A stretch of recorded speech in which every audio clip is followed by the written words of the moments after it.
কোরআনে কারীমের আয়াত নাজিল হয়ে গেল, ফালা ওয়া রাব্বিকা লা ইউমিনুনা হাত্তা ইউহাক্কিমুকা ফীমা শাজারা বাইনাহুম ثم لا يجدوا في أنفسهم حرجا مما قضيت ويسلموا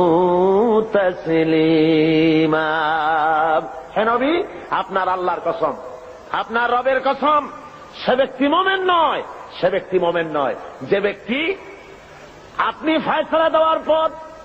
আপনি সিদ্ধান্ত দেওয়ার পর ওই সিদ্ধান্ত মেনে নিতে এতটুকুন দ্বিধা দ্বন্দ্বে ভোগে, মানতে পারে না, সন্দেহ পোষণ করে, আপনার আল্লাহর কসম সে ব্যক্তি মুমিন না। আল্লাহ রাব্বুল আলামিন জানিয়ে দিলেন, নবী গো আপনি বলে দেন হযরত ওমর কোন মুসলমান হত্যা করেনি, হযরত ওমর যাকে হত্যা করেছে সে হলো